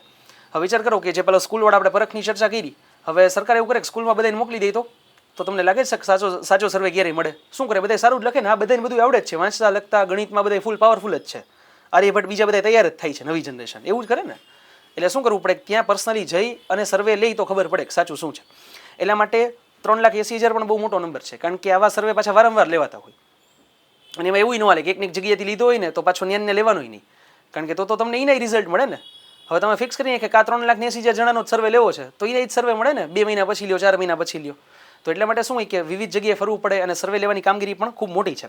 એટલા માટે હવે થોડુંક ડિજિટલાઇઝેશન થયું છે, એટલા માટે થોડીક કામગીરી સરળ બની છે. એ પછી 15 નંબર ઉપર ખાસ ઇમ્પોર્ટન્ટ સ્પેસ માટે ભારતના જે અવકાશયાત્રી હતા શુભાંશુ શુક્લા, એ ફાઇનલ રિટર્ન થયા છે 18 દિવસ પછી ઇન્ટરનેશનલ સ્પેસ સ્ટેશનમાં. હવે ગયા હતા શું કામ એની ચર્ચા આપણે ઓલરેડી કરેલી હતી. એક્ઝિયોમ જે મિશન હતું, એક્ઝિયોમ 4, એમાં એ લોકો ગયા હતા અને 4 લોકો હતા, એમાં ભારતના એક જ હતા શુભાંશુ શુક્લા. અને શું કામ શુભાંશુ શુક્લા ગયા હતા, તો ભારતનું જે ગગનયાન પ્રોજેક્ટ છે એમાં આપણે 4 જણાને અવકાશમાં મોકલવાનો પ્લાનિંગ છે 2027માં. એ મોકલવાના હતા 2025માં, 24-25માં વાત ચાલતી હતી, પણ કોવિડના કારણે ઘણું બધું ડીલે થતું ગયું. ઈસરોના ઘણા બધા પ્રોજેક્ટ્સ ડીલે થયા, એમાં ગગનયાન પણ એક છે. તો એટલે હવે સરકારનો પ્લાનિંગ છે કે 2027માં લગભગ આપણે ગગનયાન મોકલશું. હવે ગગનયાન એટલે શું, 3 દિવસ માટે આપણે ખાલી સ્પેસમાં એક કેપ્સ્યુલ જેવું મોકલશું, તો આ લોકો સ્પેસમાં જશે. હવે શુભાંશુ શુક્લા એમાંના એક છે કે જે સ્પેસમાં જવાના છે. તો નક્કી શું કર્યું કે એ 4માંથી કોઈને આપણે આવી રીતે પહેલાં ઇન્ટરનેશનલ સ્પેસ સ્ટેશનમાં મોકલીએ તો થોડાક એ લોકો એક્સપેરિમેન્ટ ને બધું કરી શકે. તો એટલા માટે આમાં પસંદગી હતી શુભાંશુ શુક્લાની. તો એમણે ક્યાં એક્સપેરિમેન્ટ્સ કર્યા, તો એમના જે મુખ્યત્વે 60 એમણે પ્રયોગો કરેલા હતા 18 દિવસમાં. અને એ કયા કયા ક્ષેત્રમાં હતા? તો માઇક્રોગ્રેવિટીના હતા. માઇક્રોગ્રેવિટીમાં બાયોલોજીમાં, એગ્રીકલ્ચર, ટેકનોલોજી અને હ્યુમન ફિઝિયોલોજી, એમાં અલગ અલગ એક્સપેરિમેન્ટ કરેલા હતા. તમને અમુક અમુક એક્સપેરિમેન્ટની વાત કરું તો મેથી અને મગ છે, આ બંનેનું સ્પ્રાઉટિંગ એટલે કે જે ફણગાવાની પ્રોસેસ થતી હોય એ સ્પેસમાં કઈ રીતે થાય એના ઉપરના પ્રયોગ હતા. એ ઉપરાંત જે માઇક્રો આલ્ગે છે, જે લીલ છે, એ કઈ રીતે ડેવલપ થાય, ટૂંકમાં એનો ગ્રોથ કઈ રીતે થાય, એના અમુક જે એક્સપેરિમેન્ટ છે એ હતા. એ સિવાય જે હ્યુમન બિંગ્સ છે એટલે કે માણસો છે, એની જે આપણે ખોરાક અને જે કંઈ પણ ત્યાં લઈએ, ટૂંકમાં જે કંઈ પણ આપણે કન્ઝ્યુમ કરીએ સ્પેસમાં, તો એની મસલ્સ ઉપર એટલે કે આપણા શરીરમાં શું ઇફેક્ટ જોવા મળે, એ બધાના અમુક 60 અલગ અલગ પ્રોજેક્ટ્સ હતા, એના એક્સપેરિમેન્ટ્સ હતા. ઇસરો ગગનયાન મોકલશે ને એ પહેલાં ટોટલ 10,000 એક્સપેરિમેન્ટ કરવાનું છે અને એમાંથી લગભગ 5-6 હજાર એક્સપેરિમેન્ટ પૂરા થયા છે હજી. વિચાર કરો કે એક સ્પેસ મિશન આપણે મોકલીએ, આપણને શું લાગે, આપણને ખાલી સીધું દેખાતું હોય. જ્યારે લોન્ચ થાય ને ત્યારે છાપામાં આવે, હેડલાઇન ઉપર હોય કે વાહ, ભારતે ગગનયાન મોકલ્યું, અને પછી પાછું રિટર્ન આવે ત્યારે આવે. પણ એની પાછળ કેટલી લાંબી પ્રોસેસ થઈ હોય, કેટલા વર્ષોની પ્રોસેસ હોય, એ આપણને ક્યારેય અંદાજો જ ન આવે. તો અત્યારે જે બાકીના 3 જે લોકો છે એમની પણ અત્યારે ટ્રેનિંગ શરૂ છે. કારણ કે શુભાંશુ શુક્લાની ટ્રેનિંગ પૂરી થઈ ગઈ. શું કામ? કારણ કે એમને મોકલવાના હતા, એટલે એમની ટ્રેનિંગ થોડીક વધારે ઝડપથી આગળ ચાલી અને એમને સ્પેસમાં પહેલી વખત મોકલ્યા. અને બાકીના જેમ વાત થઈ એમ કે એ લોકોની ટ્રેનિંગ અત્યારે શરૂ છે, કે સ્પેસમાં એ લોકોને રહેવું છે તો થોડીક ટ્રેનિંગ પણ એની રિક્વાયરમેન્ટ હોય, તો એ પણ અત્યારે શરૂ છે. એ પછી 17 નંબર ઉપર કર્ણાટકમાં, ખાસ ઇમ્પોર્ટન્ટ નથી એટલું બધું, પણ છતાંય માહિતી તમને આપી દઉં છું કે કર્ણાટકે ફૂલ્લી ડિજિટલ ઈ સ્ટેમ્પિંગની સિસ્ટમ શરૂ કરી છે. અત્યારે ગુજરાતમાં પણ ઈ સ્ટેમ્પિંગ સિસ્ટમ શરૂ થઈ છે. આના માટે પહેલાં ઓલી વેબ સિરીઝ આવી હતી સ્કેમ 2003 વાળી, તેલગી વાળી. એ ભાઈએ જે નકલી સ્ટેમ્પ પેપર બનાવ્યા હતા એની તમે વેબ સિરીઝ જોશો તો અંદાજો આવશે. એને કોર્ટની સામે, જજની સામે મૂક્યા કે જજ સાહેબ તમે કહો કે એમાંથી બેમાંથી કયું સ્ટેમ્પ પેપર સાચું છે. એટલે જજે વળી જોઈને કીધું કે આ સાચું છે. એને કીધું 2 ખોટા છે. એટલે સ્ટેમ્પ પેપર એવા આમ ડિટ્ટો વ્યવસ્થિત બનાવતા કે ખબર જ ન પડે, તમને જોઈને ખબર જ ન પડે કયું સાચું ને કયું ખોટું. અને વ્યવસ્થિત લગભગ 15-20 હજાર કરોડના સ્ટેમ્પ પેપર મોકલાવી દીધા હતા, ટૂંકમાં માર્કેટમાં ફરતા કરી દીધા હતા. ખબર જ ન પડે તમને સાચું કયું ખોટું કયું. તો હવે ઈ સ્ટેમ્પિંગ શું કામ શરૂ કર્યું? કે આવા કોઈ ફ્રોડ ન થાય ને એના માટે. કારણ કે સ્ટેમ્પની આવા કોઈ રાજ્ય સરકારની આવા કોઈ, હવે એ કોઈક પોતાના ઘરે લઈ જાય આવી રીતે સ્કેમ કરીને, તો એ તો કરન્સી નોટ જેવું થયું ને, કે બધે ઘરે છાપવા માંડે, ડિસ્ટ્રીબ્યુટ કરવા માંડે, તો પછી કંઈ રહે જ નહીં ને. એટલા માટે સરકારની ખાસ ઘણા બધા રિસ્ટ્રિક્શન્સ હોય છે સ્ટેમ્પિંગ ઉપર, ઈ સ્ટેમ્પ ઉપર. ટૂંકમાં ઈ સ્ટેમ્પિંગ લઈ આવવાનું કારણ સૌથી મોટું આ છે કે શું થાય કે એમાં તમે ફીસ ભરો, પછી તમારું કોમ્પ્યુટરમાંથી જનરેટ થાય. અત્યારે તમે કદાચ કોઈ પણ જગ્યાએ જાઓ વકીલ પાસે, તો પહેલાં પૈસા ભરો, પછી નંબર નાખે, ને પછી એમાં તમારું નામ ને બધું નાખે, પછી અંદરથી ઓલું સામે આવે ને પછી એની પ્રિન્ટ નીકળે. તો સરકાર જ ઉપરથી ઇસ્યુ કરે, અને એમાંય પાછું એના મેલમાં જ આવે જે વકીલ ઇસ્યુ કરતો હોય એમાં. તો એટલા માટે ગુજરાતમાં તો છે જ, પણ કર્ણાટકમાં હવે 100% ફૂલ્લી આ સ્કીમ શરૂ થઈ ગઈ છે. એ પછી 18 નંબર ઉપર પ્રધાનમંત્રી ધાન ધન્ય કૃષિ યોજના. આ સરકારે ખૂબ મોટી યોજના શરૂ કરેલી છે ખેડૂતો માટેની, અને એની ઉલ્લેખ કર્યો તો બજેટમાં. તો આ યોજનાને હવે ફાઇનલ ઇમ્પ્લિમેન્ટ કરવાની છે, અને એના માટે 100 ડિસ્ટ્રિક્ટ્સ અથવા તો 100 જિલ્લાઓ જેને કહી શકીએ કે આઈડેન્ટિફાઈ કરેલા છે. 100 જિલ્લાઓમાં આ સ્કીમ શરૂ થશે, અને ખાસ કરીને એવા જિલ્લાઓ છે કે જ્યાં ડેવલપમેન્ટ ઓછું છે, અથવા તો જેમાં એસસી અથવા તો એસટી જે સમુદાય છે એમની સંખ્યા ખૂબ વધારે છે, કે જે ડેવલપમેન્ટ ઓલરેડી ઓછું છે. તો ત્યાં પ્રધાનમંત્રી જે આ યોજના છે ધાન ધન્ય કૃષિ યોજના, એ ઇમ્પ્લિમેન્ટ કરીને જે ખેડૂતો છે એ લોકોનું બેટરમેન્ટ કરવાની વાત છે, કે એ લોકોને સરકારની જે બીજી અમુક સ્કીમ્સ જેના લાભ ન મળતા હોય મળી શકે, અને થોડાક એડિશનલ લાભ મળી શકે, એના માટેની આ યોજના છે. અને સરકારનો ટાર્ગેટ છે કે આ જે યોજના છે એ 6 વર્ષ સુધી એક્સટેન્ડ થશે. મીન્સ આ પહેલું વર્ષ છે, અને 6 બજેટ યર સુધી, ફાઇનાન્શિયલ યર સુધી આ યોજના ચાલશે. અને 36 અલગ અલગ સરકારની યોજનાઓ છે, જેમાં અલગ અલગ 11 મંત્રાલયો જોડાયેલા છે. એ બધાને ભેગા કરીને એક સ્કીમ બનાવેલી છે. ટૂંકમાં આ બધી 36 સ્કીમનો અલગ અલગ લાભ આ લોકોને મળશે. તો ખાસ આના મીન્સમાં પણ ક્વેશ્ચન પૂછાઈ શકે, અને પ્રિલિમ્સમાં પણ પૂછાવાના ચાન્સીસ છે. એ પછી 26 નંબર ઉપર આવજો. બીજામાં ખાસ એટલા બધા ઇમ્પોર્ટન્ટ છે નહીં. જે નંબર્સ ને ફેક્ટ્સ એવા બધા આપેલા છે, જે તમે થોડુંક જાતે જોજો, કારણ કે બધા તો આમાં કરાવવા પોસિબલ પણ નહીં થાય. તો આપણો કરંટ અફેર્સનો સિલેબસ કોઈ દિવસ પૂરો જ ન થાય. ન્યૂઝ ચેનલ જેવું છે જે કોઈ દિવસ પૂરા જ ન થાય. 26 નંબર ઉપર જે ઇમ્પોર્ટન્ટ છે, યુકે યુનાઇટેડ કિંગડમે વોટિંગ એજ છે એ ઘટાડીને 16 કરી છે. પહેલાં 18 હતી, હવે 16 કરી છે. હવે વોટિંગ એજ પહેલાં ભારતમાં પણ તમને ખ્યાલ હશે કે 21 હતી, પછી ઘટાડીને 18 થઈ. હવે 18માંથી યુકેમાં તો 16 કરી નાખી. એનું કારણ છે કે જે નવી જનરેશન આવે છે એ માનસિક રીતે એની એજ ઓલરેડી વધી ગઈ હોય છે, જેની સાયકોલોજીકલ એજ છે એ ઓલરેડી વધી ગઈ હોય છે. 18ની ઉંમરે એને ખબર 22-24 જેટલી પડતી હોય. તો એટલા માટે શું કર્યું કે સરકારે યુકેને, ટૂંકમાં જે ગવર્મેન્ટ છે એને આ એજ ઘટાડી. એનો દાવો એવો છે, ટૂંકમાં એનું જે જસ્ટિફિકેશન એને એવું આપ્યું કે ઓલરેડી 16ની ઉંમરમાં એ પોલિટિકલી અવેર હોય છે, તો શું કામ 16થી જ એ લોકોને આનો લાભ ન આપવો. એટલા માટે એમણે વોટિંગ એજ છે એ ઘટાડી છે. એટલે કદાચ જો આવા ક્વેશ્ચન છે ને સાવ ફેક્ચ્યુઅલ પૂછી લે કે તાજેતરમાં કયા દેશે વોટિંગ એજ ઘટાડી છે, અથવા તો ઘટાડીને કેટલી કરી છે, આવા ક્વેશ્ચન બે રીતે પૂછાઈ શકે. એટલે આવા સાવ બેઝિક ફેક્ચ્યુઅલ ક્વેશ્ચન હોય. કારણ કે હવે તમે જોશો ને તો પેટર્ન છેલ્લા ઘણા સમયથી બદલાણી છે. કે વિધાનવાળા ક્વેશ્ચન બહુ પૂછે છે કે નીચેના પૈકી આપેલા વિધાનો ઉપર ચર્ચા કરો, પણ એની સાથે અમુક અમુક સાવ ફેક્ચ્યુઅલ ક્વેશ્ચન પૂછ્યા હોય તો એમાં આ પૂછાવાના ચાન્સીસ છે. એ પછી અમેઠીમાં AK-203 રાઇફલ બને છે. આની પણ ચર્ચા આપણે ડિફેન્સમાં કરશું. JK-47 ખૂબ ફેમસ રાઇફલ છે, એનું જે અપગ્રેડેડ વર્ઝન છે એ ભારતમાં અમેઠીમાંનું ડેવલપમેન્ટ થાય છે, ટૂંકમાંનું પ્રોડક્શન થાય છે. તો એને આખો રિપોર્ટ આપેલો છે. ભારતમાં લગભગ આવી જે AK-203 રાઇફલ છે એ લગભગ 7 લાખ રાઇફલ બનાવવાનો ટાર્ગેટ છે સરકારનો. એના માટે અમેઠીમાં સરકારે ફેક્ટરી શરૂ કરી છે. એટલે એની ચર્ચા આપણે ઓલરેડી જે સાયન્સ એન્ડ ટેક છે એમાં ડિટેલમાં કરશું, એટલે ખાલી આમાં અત્યારે વધારે માહિતીમાં નથી જતો.